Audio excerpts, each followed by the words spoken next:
What's up everyone, it's Ben from the Vinyl Jukebox, and in this video I'm going to follow up my last video with 20 of the best bands from the UK. But before we get started, please be sure to leave a like and a comment below this video, subscribe to my channel, and turn on notifications so you don't miss any of my videos.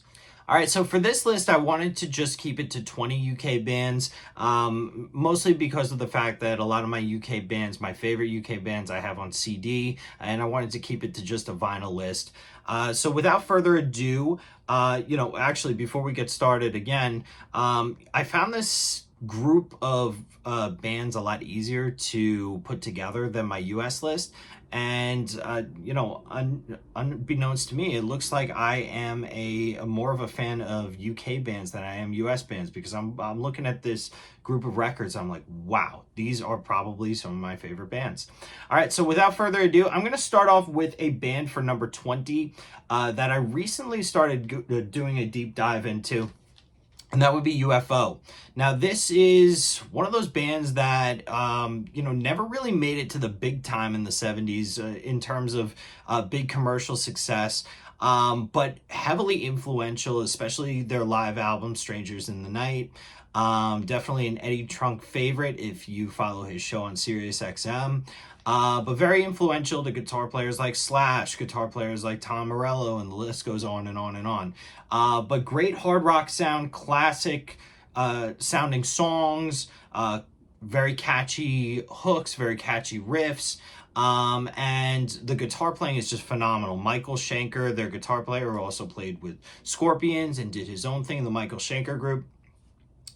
He just shreds, and he just comes up with some of the greatest riffs on these albums. And he actually recently just came out with a solo album in which he re-recorded a lot of these famous UFO songs. So definitely check that out, because there's a lot of cool special guests on that, including Slash and Axl Rose. So definitely check that out. That is number 20, UFO. Number 19, I'm gonna go with Jethro Tull. Ian Anderson's band, definitely innovative in terms of the instrumentation that they're using. The only rock band that I could think of that predominantly features a flute. But this is just an amazing band, an amazing album. I mean, Aqualung, Cross-Eyed Mary, Locomotive Breath. I mean, the list goes on and on. This is just a fantastic band from the 70s. I can't really get into their more recent stuff or even their stuff after the 70s, but just incredible stuff for the time. And classic songs that you'll hear on any classic rock radio for sure. All right, number 18, one of my favorite UK bands. That would be Mott the Hoople. This is their, I guess, self-titled, even though it's just called Mott the Hoople. I don't know. There's like several titles on here. Or The Hoople, it's called. By Mott the Hoople. So semi-self-titled. But this is another one of those bands that is loved in England, or was loved in England, but did not really make it past the one-hit wonder status in the US. Led by Ian Hunter, their one-hit wonder in the US would have been All the Young Dudes, but they have so many great songs. I got to see them a few years ago at the Beacon Theater. They were doing a bit of a reunion show. Ian Hunter's still making albums.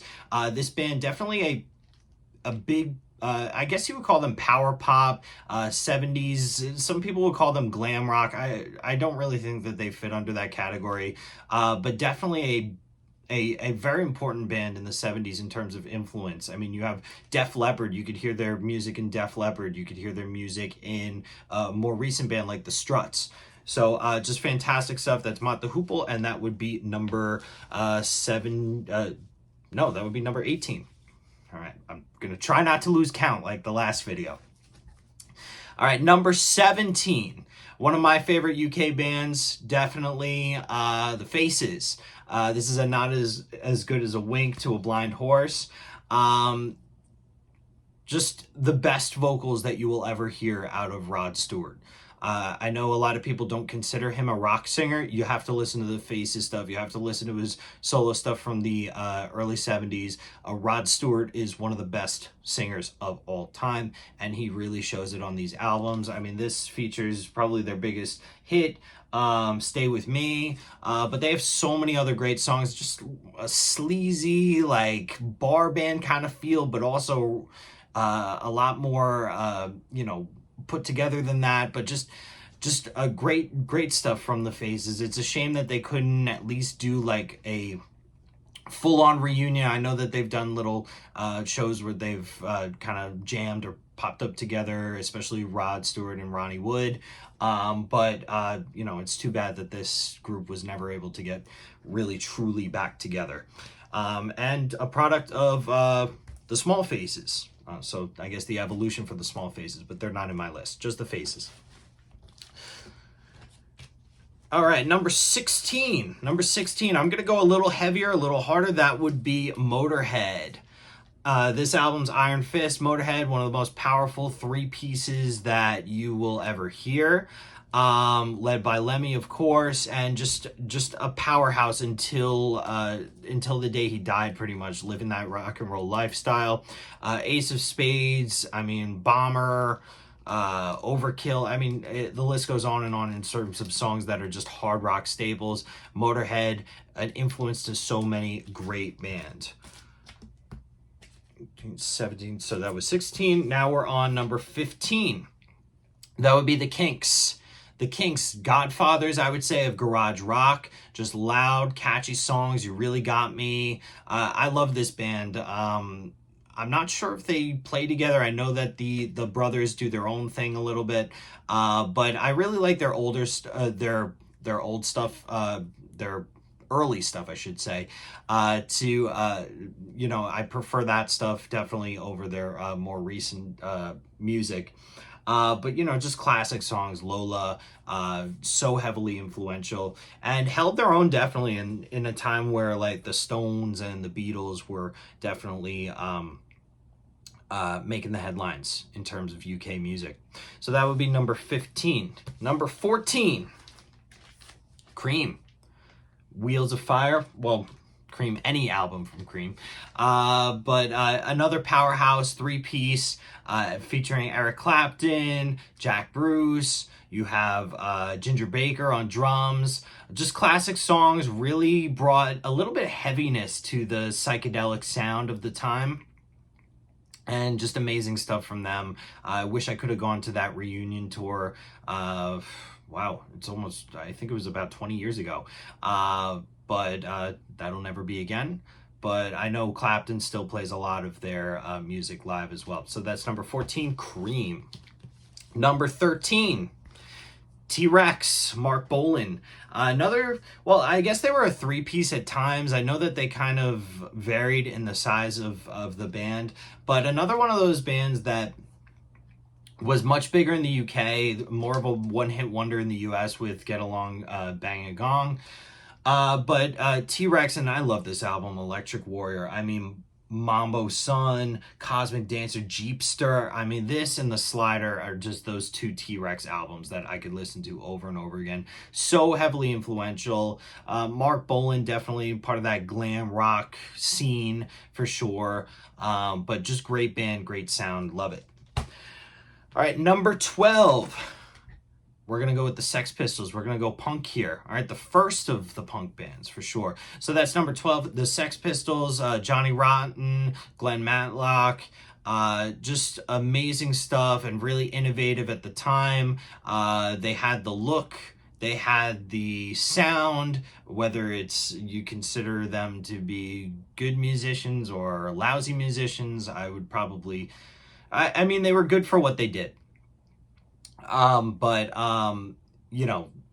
Definitely the band along with The Clash that you'd think of in terms of UK punk, in terms of starting it. You had your New York punk, you had your UK punk. So the Sex Pistols really held their own for the UK side of things. And just an amazing album, really comprised of a lot of singles that they had at the time. And I know that there's more material than just this that was just singles or put on compilations, but this is a great album and just a fun listen, and it's loud and it's nasty and it is just amazing. So Sex Pistols, number 12. Number 11, we have London Calling from The Clash. Just mentioned The Clash. The Clash, I would say a lot better musicians than the Sex Pistols, a lot more versatile. I mean, who knows what the Sex Pistols would have done had they really stayed together that first time. But the Clash really brought in a lot of different influences to their music. They brought in reggae, they brought in folk influences. Just great band and a lot of fun to listen to as well. Next up, we're gonna go back into the hard rock side of things, and this would be number 10, and this would be Def Leppard. Def Leppard, this is my favorite Def Leppard album because this is really, like, when it comes down to it, this is their new album, I guess people call it, the new age of British heavy metal, or whatever the acronym stands for. But this is really their album that defines that. Pyromania, Hysteria, that's their more glammy commercial stuff, but this is really their hard rock roots, and just fantastic stuff. I just saw Def Leppard last summer, and they are as good as ever, just sounding amazing. Big stadium rock sound. You gotta love it. So Def Leppard would be my number 10. And just in terms of commercial success, I mean, this band is probably one of the biggest out of all of my bands that I chose here. All right, number 9. I hope. I hope. I'm going to go with Judas Priest for number 9. Judas Priest, definitely in the same scene, at least coming up as Def Leppard, although they did come earlier. Just amazing 2-guitar attack from this band. Went through an evolution of sound. This is the period that I enjoy the most, definitely the Screaming for Vengeance period of the band, but they did get heavier at times. They started out a little softer in the classic rock sort of, scene of things, but just amazing band. Definitely a band that I want to see definitely before they pack it in. Rob Halford still sounds amazing. They're still putting out great records. Their new album, Invincible Shield, I might have on my top albums of 2024. You'll have to look out for that on my video. But this is just an incredible album, incredible band, and they're still doing it today. Number 8. I'm going to go with Iron Maiden for number 8. And I really could have gone either way in terms of which to put first, Judas Priest or Iron Maiden. Probably I prefer the music of Judas Priest more, but I think Iron Maiden's just the size and the spectacle of what they've created puts them ahead for sure of Judas Priest, and especially the fact also where their original singer, they kicked him out and they became even bigger than they were to begin with their first 2 albums, which are phenomenal. So Iron Maiden's going to be my number 8. This is a 12-inch 45 single of Running Free and Burning Ambition. This is actually the only Iron Maiden I have on vinyl. I have to step up the Iron Maiden collection. But Iron Maiden will be number 8. Let me just make sure I'm on track here. 7, 6, 5, 4, 3, 2, 1. Yes, I'm on track. All right. Okay, number 7. Couldn't have a UK list without The Who.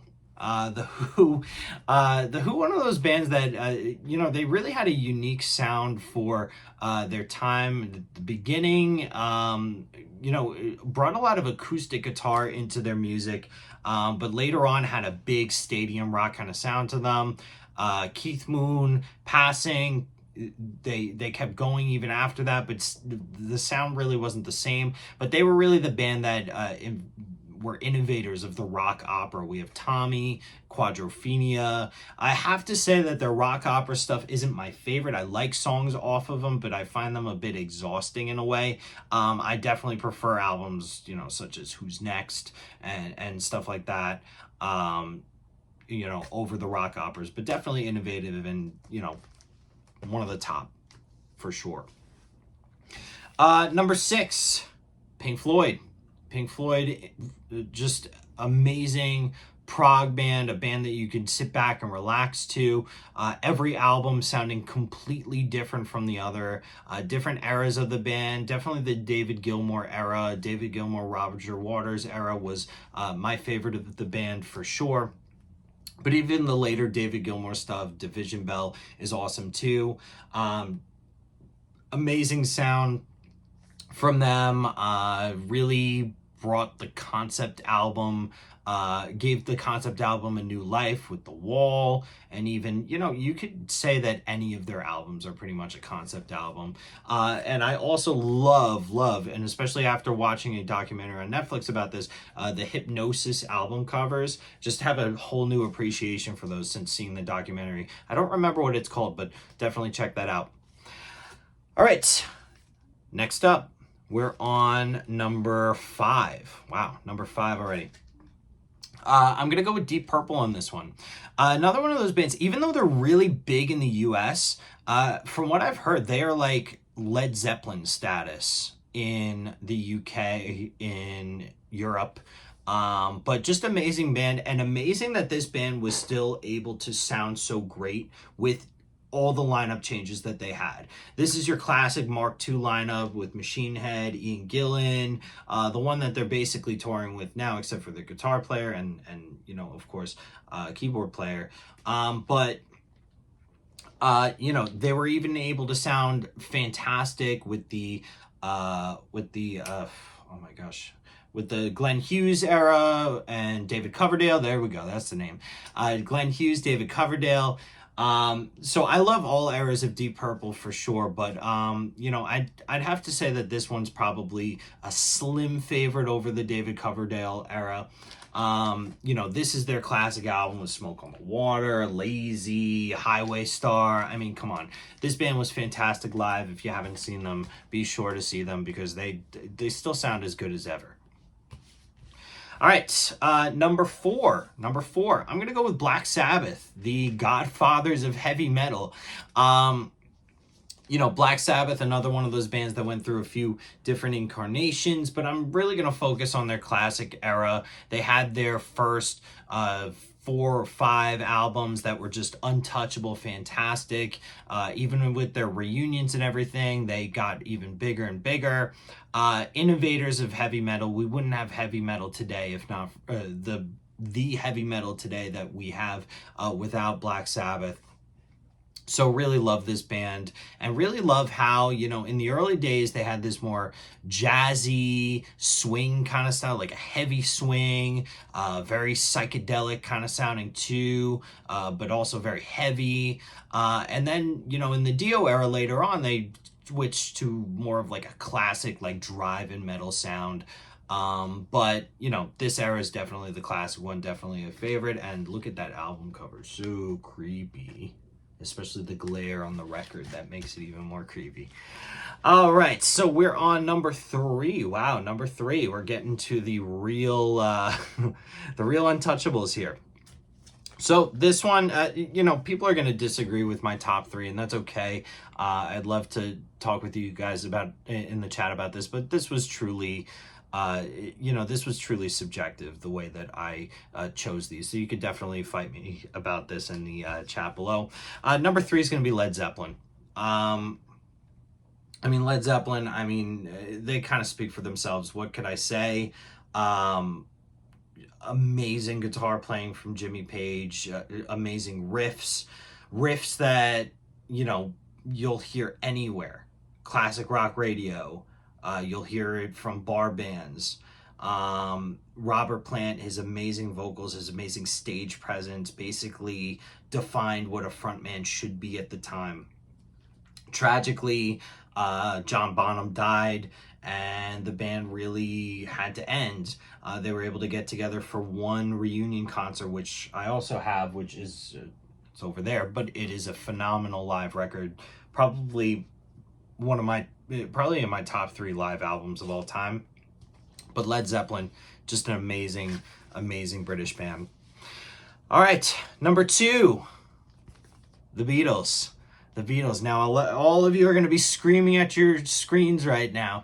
How could you pick the Beatles as number 2? They're the greatest. They're the greatest. Well, I think you can guess what my number 1's going to be, so I'll just show it right now.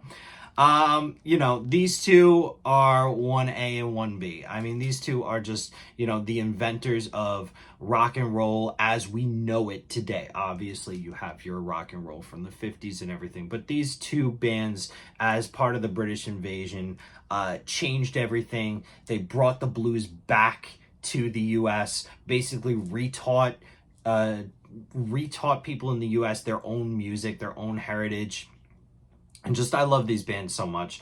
Obviously, as you guys know, I'm a huge Rolling Stones fan. Recently became a Beatles fan, and recently started getting into the Beatles, as you guys can see from some of my previous videos. But just the two untouchables, the two kings of rock and roll for sure in my book. Unfortunately, the Beatles ended, and half of that band is gone. The Stones continue to this day to be the best band in the world in terms of their playing and their live show and everything about them. I love them. What else could be said? Those are my top 2. I wanted to put them together because you know, you have to. You can't just leave the Beatles by itself at number 2. All right, everybody. So that is it. That's a wrap on that. And there you have it. Those are my top 20 UK albums. And like I said, let me know in the comments below. What do you think? What do you disagree with? Let me have it. Let me hear it. Let me know your lists as well. I got a few lists from the top 25 US bands that I did. So definitely give me your top UK bands. Anything that I missed, anything that I didn't mention, let me know in the comments below. And please check out the top 25 video that I posted last week. I'll put a link in the description below as well. All right, everybody, before you leave, please be sure to leave a like and a comment below this video. Subscribe, share the video, all that good stuff. Thanks for watching, everybody, and I'll see you soon.